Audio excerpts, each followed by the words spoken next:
All right. Welcome to Keeping It Real, the largest podcast for real estate agents and by real estate agents. My name is DJ Paris. I am your guide and host through this show. And today is our monthly series called the Monday Market Minute with Carrie McCormick from the Carrie McCormick Real Estate Group here in Chicago with @Properties. Now, Carrie is a top 1% producer in Chicago with over 20 years of experience helping buyers, sellers, and investors. In fact, in the past 12 months, out of 46,000 real estate agents here in Chicago, Carrie is currently ranked a number 14, actually maybe even lower than that, lower meaning higher in the rank. But as of last time I checked, was in the top 15 and always is.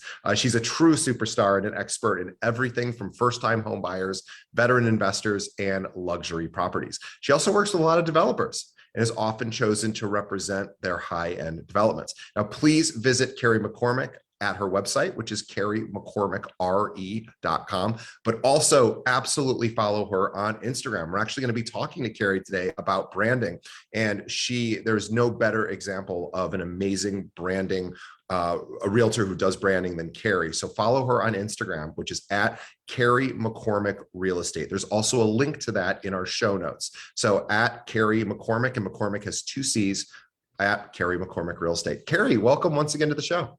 Thank you. Thank you. Love being here with you. Love having you. And we're going to do something a little different today. Carrie and I were talking, and the first time I met Carrie, she was actually a guest on our show. This was many years ago. And then she decided to come on monthly, and we're so grateful to have her as a partner, comes on to talk about what's going on in the market. And we're now in the latter part of December. We're all, wrapping up the year. And we thought we'd go back and revisit something that I think we did talk about on our very first time we mentioned, but that was, like 3 or 4 years ago. Yeah. So we want to talk about how Carrie grew her business. And we'll give an abbreviated version of that because we do have that full interview from years ago, which we'll link to. But specifically, branding, right? I think branding is really so much of a realtor's perception or how people perceive realtors in the industry. And it really is difficult because there's all sorts of different ways that realtors can brand themselves, from the ones who do extraordinarily silly kind of marketing efforts to people that are ultra serious and professional. And then of course, everything in between, and realtors are given a wide berth to really build their brand. So you have built your brand. I would say for you, the words that come to mind when I think about your brand would be professionalism, elegance, but also like kind of cutting edge too. So even though, you've been in the business 20 years, all of your branding looks fresh, up to date, on trend. So you must keep adapting that with the times. And I'm so curious to know how you keep your branding looking so remarkably current as sort of things, our tastes evolve and change. But let's start kind of at the beginning of how you got in real estate.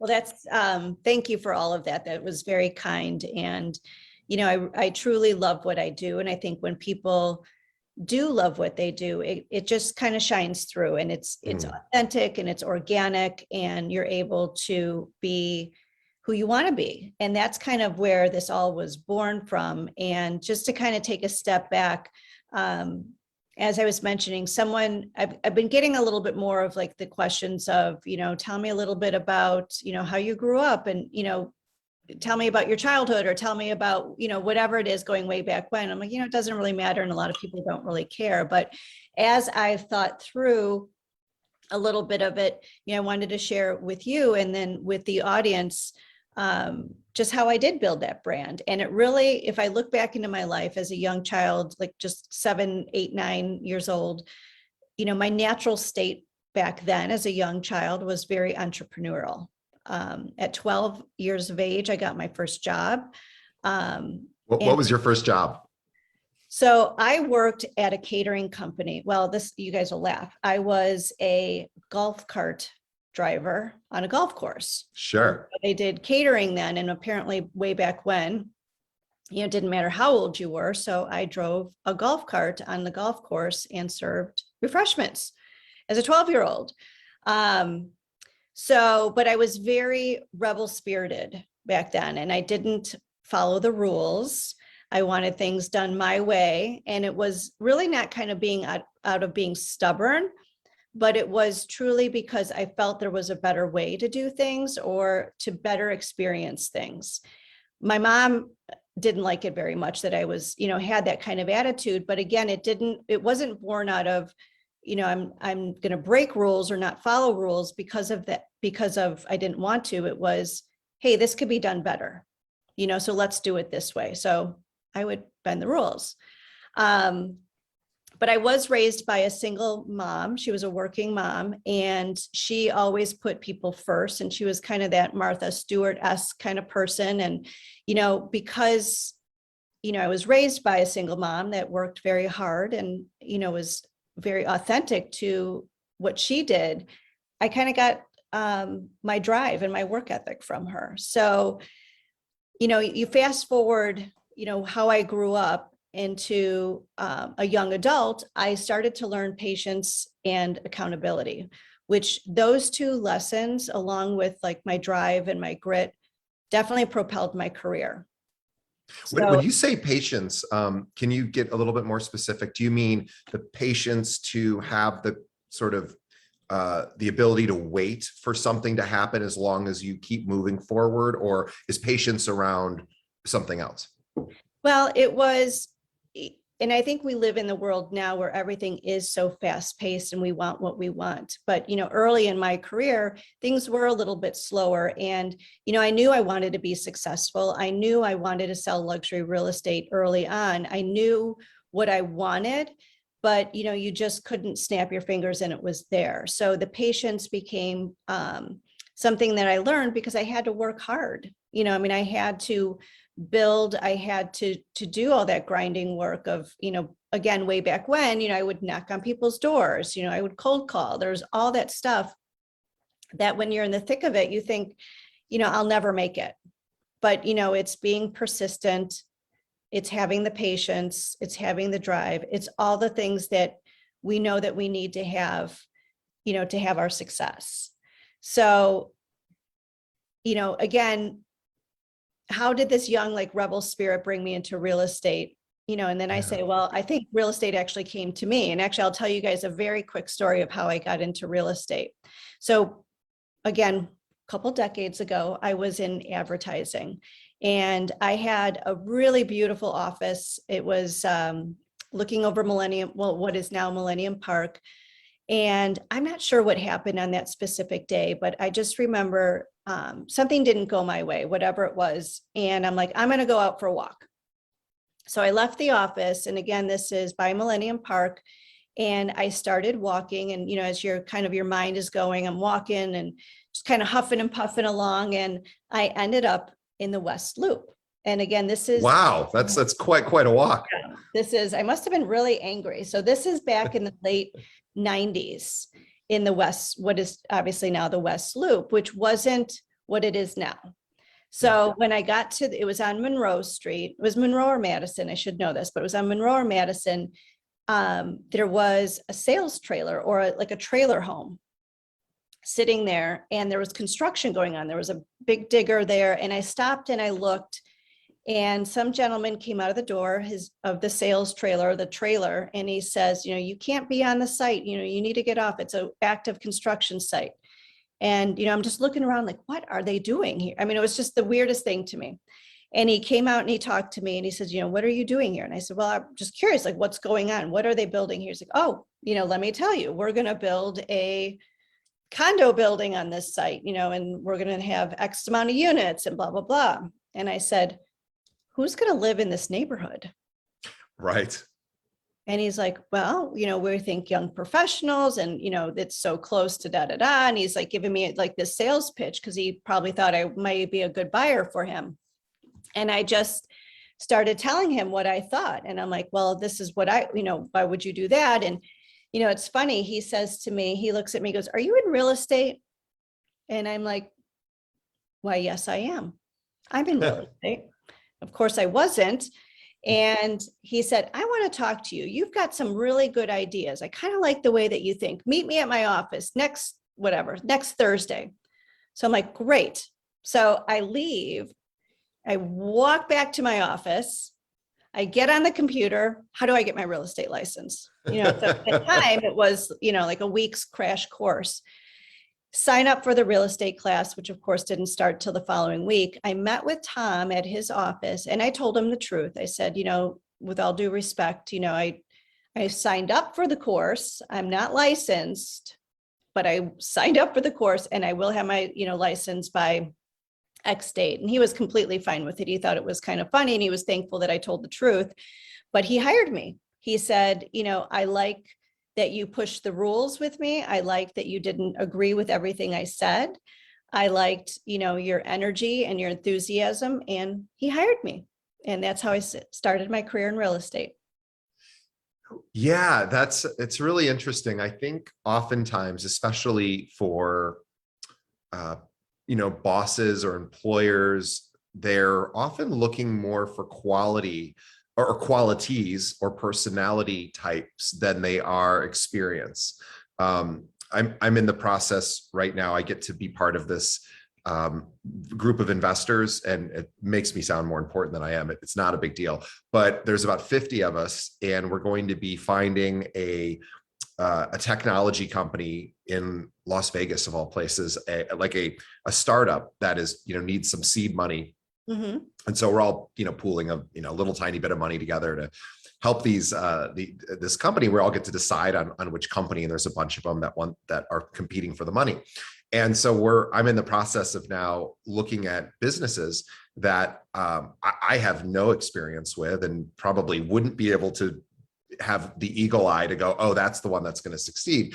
So it's a total gamble on our end, because it's not a real estate related. All the companies, none of them are real estate related.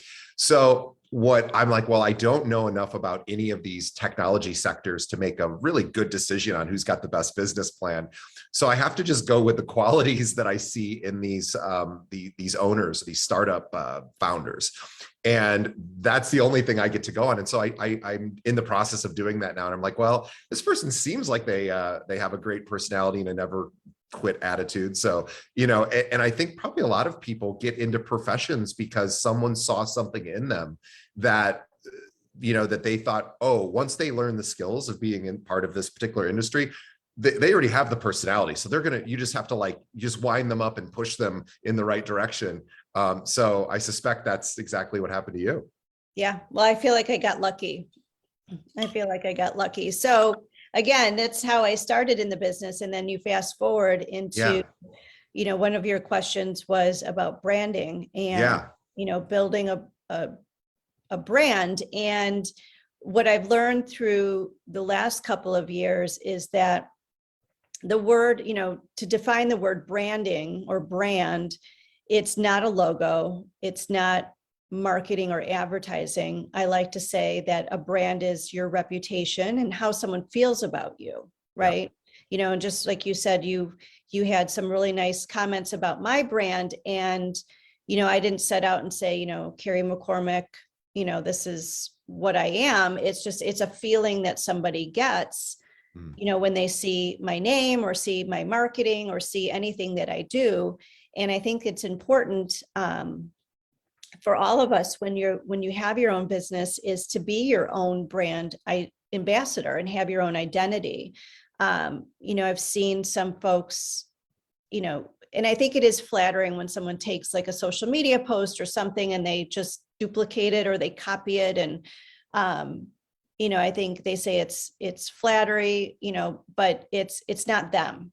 Right. Like if you take my post and repost it and put your face on it, it's not you, it's not authentic. So, I've spent quite a bit of time of just figuring out what's important to me and, what's my style and my reputation and, how I want others to feel when they're around me. And I think it's important also when you're building a team or, you have people working for you, is to those people that are there, that they have the same identity for you. Meaning if my assistants are in front of my clients, I want my clients to feel their, that it supports my brand and how I want to treat people. So it's the energy that you put out there, and it creates that brand just kind of becomes its own. Yeah. I'm curious on if you were to think about what feelings you want your clients to have, after the transaction's completed. They've either bought their home, sold the home, moved in, rented, whatever the transaction is, and they think back to their experience. What are some of those feelings that you want them to have as they think back about, your performance as their realtor? Yeah. Everyone listening who's a realtor, we all work so hard. I mean, we just do it. Sometimes we make it look easy, that what we do, but I want my clients to feel like number one, that they can trust me, because I always have my clients' best interests, and I'm a fiduciary, so I have to protect my clients, and I want them to feel like that they are protected. The decisions and advice that I give them is for them. It's not for me. It's not for my company or it's all about them. So I want them to feel like they're in good hands. I want them to feel that, they can trust me. Absolutely. Communication, I also think, is important. I want them to feel like if they have a question, they can call me anytime and I'm going to pick up the phone, so that I'm there for them. So and I feel like, because that is truly how I feel about what I do, again, that my clients can 100% trust me. I'm always there for me. They can pick up the phone. I will make the best decisions possibly for them and their property. It's grown my business because it's authentic and it's truly how I feel. And, it's so interesting, because I suspect a lot of realtors who haven't had the experiences that you've had and the length of time in the industry, it's something a lot of people struggle with is yes, I want to do a good job, but they don't maybe forward think and say, when this transaction's over, what do I want my clients to actually feel about me? Mm-hmm. And you just very elegantly sum that up. And I think then it's like, okay, I want them to know that I put their best interest in front of my own, that I'm a fiduciary, which, by the way, that in and of itself is a really important thing for all of our listeners to understand about your business as a real estate agent. Is yes, you are. And you can have that conversation with your clients about what that means and what responsibility that you take to do that. But at the end of the day, you have a list of things that you want your clients to feel after a transaction. And then comes the hard part, like you said, being able to contact you at any time. The hard part is now you have to live up to all of those expectations that you want your clients to feel that you've met.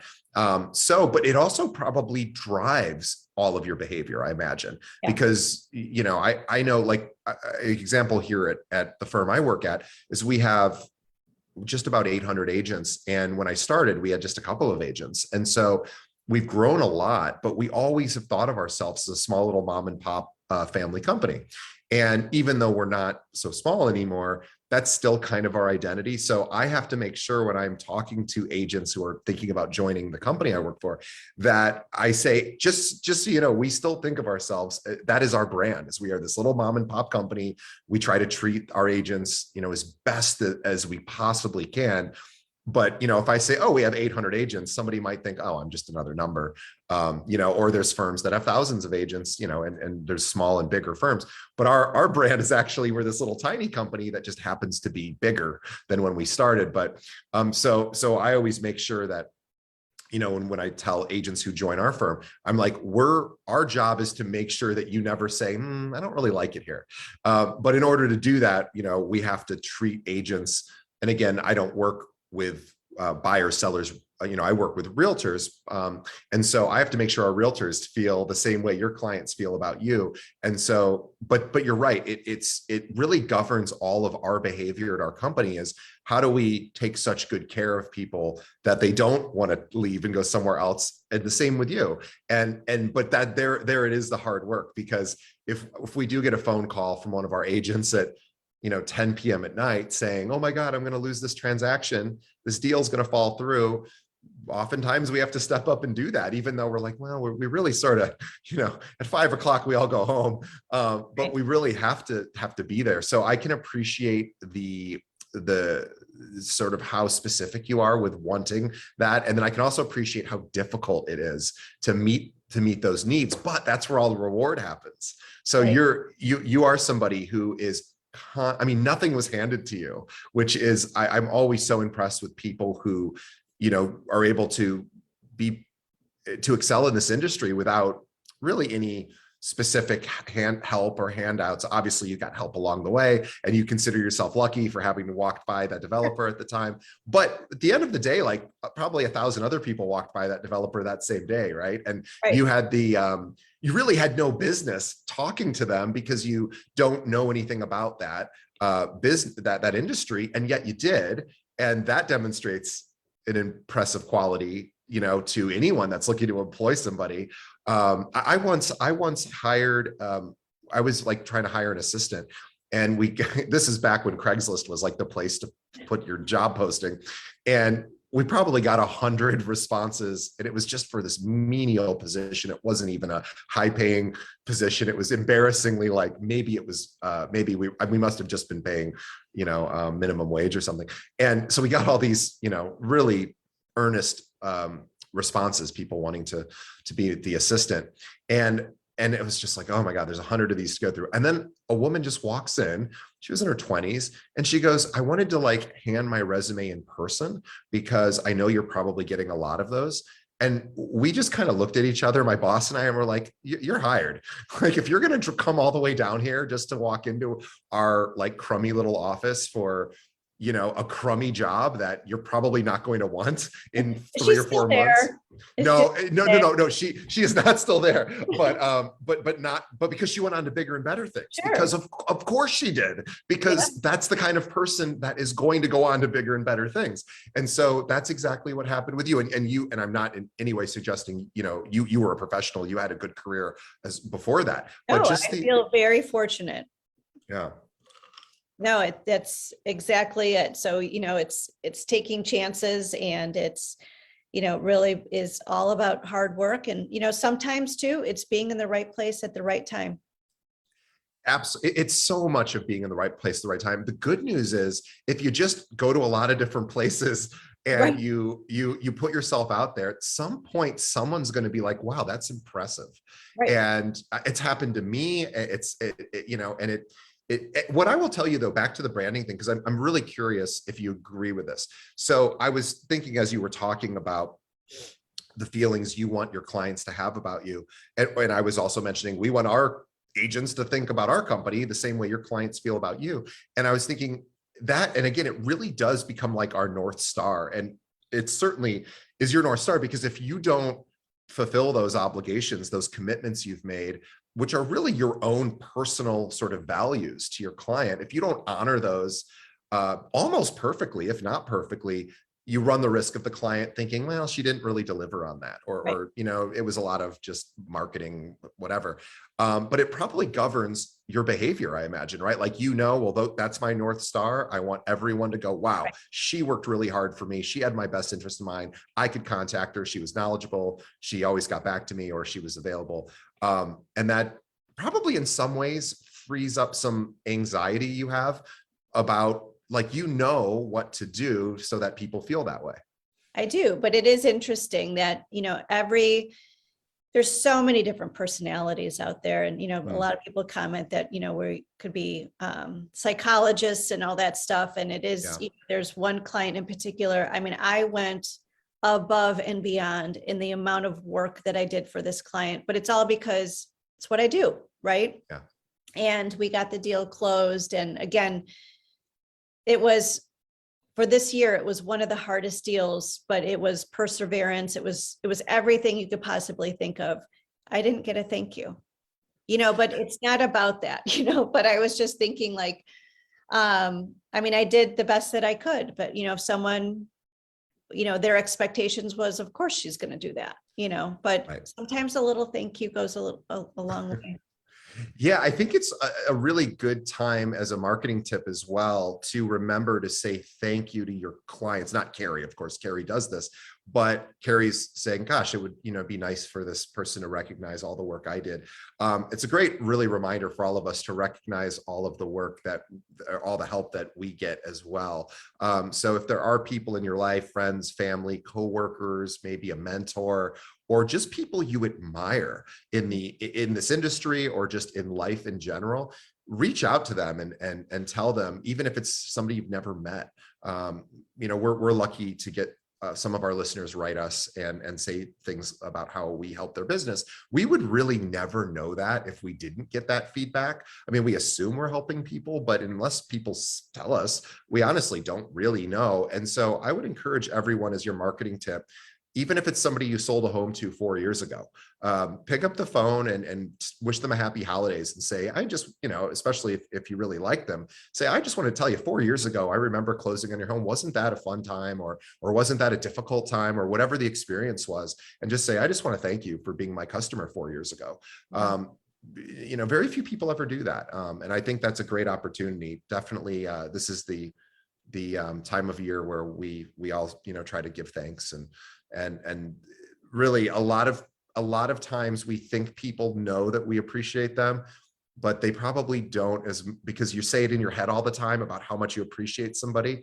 I know I deal with this in my primary relationship with my girlfriend, is I think I must be complimenting her all the time, because in my head I do that. And then I'll find out, oh, I didn't say anything out loud.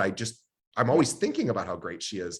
Am I telling her how great she is as often as I should? Well, no, I'm probably not. And that's something to consider, is think about gratitude gets you a lot of just of good feelings. Life, you just say it to everyone. Everyone wants to hear it, right? No matter what you do, who you are, everyone wants to hear it.